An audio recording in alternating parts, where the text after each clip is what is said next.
Hi friends, welcome to Reva Tasty Kitchen. இன்னைக்கு நம்ம பார்க்க போற ரெசிபி மீதமான இட்லியில ஒரு ஸ்நாக்ஸ் ரெசிபி பார்க்க போறோம். அதுக்கு நான் 6 இட்லி எடுத்துர்க்கேன். 1 ஸ்பூன் அளவுக்கு chaat masala, 1 tablespoon cornflour, உப்பு, 1 ஸ்பூன் அளவுக்கு மிளகாய் தூள் எடுத்துர்க்கேன். இப்போ இந்த இட்லியை வந்து நம்ம குட்டி குட்டி பீஸா கட் பண்ணி எடுத்துடலாம். இது பார்த்தீங்கன்னா இது நான் காலையில் வேக வச்ச இட்லி. இது வந்து நீங்கள் உடனே இட்லி வேக வச்சு ரெடி பண்ணிங்கன்னா அப்படியே ஒட்டும். அதனால இது மாதிரி காலையில் வேக வச்ச இட்லினா நல்லா சூப்பராக வரும். இது நம்ம சேனலை ஃபஸ்ட் டைம் பார்க்குற வியூவர்ஸாக இருந்தால் நம்ம சேனலை மறக்காமல் சப்ஸ்கிரைப் பண்ணிக்கோங்க. அது பக்கத்தில் இருக்க பெல் ஐக்கானை கிளிக் பண்ணிங்கன்னா ஆல் என்ற ஆப்ஷன் வரும். அதை கிளிக் பண்ணிங்கன்னா நான் தினம் போடுற வீடியோஸ்லாம் உங்களுக்கு நோட்டிஃபிகேஷனோடு வரும். இப்போ இந்த கட் பண்ண இட்லி கூட இந்த சோள மாவை இதோட ஆட் பண்ணிடலாம்.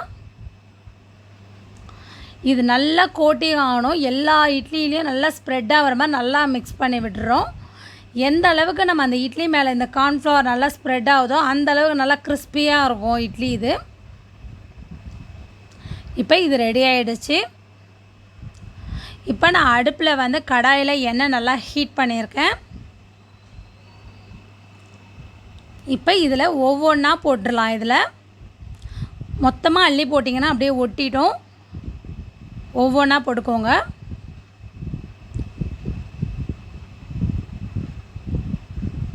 ஒரு 2 மினிட்ஸ்க்கு கை விடாமல் கிளறி விடாமல் இருக்கணும். அது கொஞ்சம் ஃப்ரை ஆக விட்டு அப்படியே டேர்ன் பண்ணி விட்டுக்கிட்டே இருக்கலாம். நீங்கள் டேர்ன் பண்ணி விட்டுக்கிட்டே இருந்தீங்கன்னா தான் நல்லா ப்ரௌனிஷ் ஆகும், எல்லா இடமும் படுற மாதிரி. இது ரொம்ப வித்தியாசமான ரெசிபி.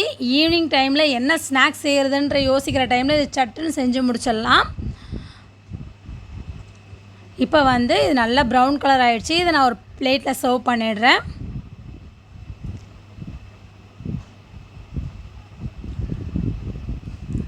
இப்போ ஒரு பவுலில் வந்து இது கூட நான் மிளகாத்தூள், உங்கள் காரத்துக்கு ஏற்ப மிளகாத்தூள் ஆட் பண்ணிக்கோங்க. நெக்ஸ்ட்டு இது கூட சாட் மசாலா, இதுக்கு தேவையான அளவுக்கு நான் உப்பை ஆட் பண்ணிடுறேன். இதை நல்லா மிக்ஸ் பண்ணி விடலாம். இப்போ நம்ம இதை பொரிச்சு வச்சுருக்க இட்லியை இதோடு ஆட் பண்ணிட வேண்டியதுதான். இதை நான் நல்லா க்ளோஸ் பண்ணி மிக்ஸ் கொடுத்துட்றேன். அப்போ தான் நல்லா ஈவனாக ஸ்ப்ரெட் ஆகும் அந்த மசாலா அந்த இட்லி கூட. நல்லா கிறிஸ்பியாக இருக்கும் பார்த்திங்கன்னா இந்த இட்லி.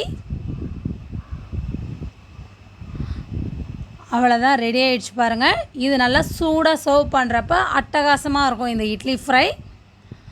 ரெடி ஆகிடுச்சு மசாலா இட்லி ஃப்ரை. ட்ரை பண்ணி பாருங்கள். ட்ரை பண்ணி பார்த்துட்டு கமெண்ட் பண்ணுங்கள். என்னோடய வீடியோவை லைக் பண்ணுங்கள். மறக்காமல் உங்கள் ஃப்ரெண்ட்ஸுங்களுக்கு ஷேர் பண்ணுங்கள். இன்னொரு வீடியோவோட நாளைக்கு உங்களை பார்க்குறேன். தேங்க்யூ.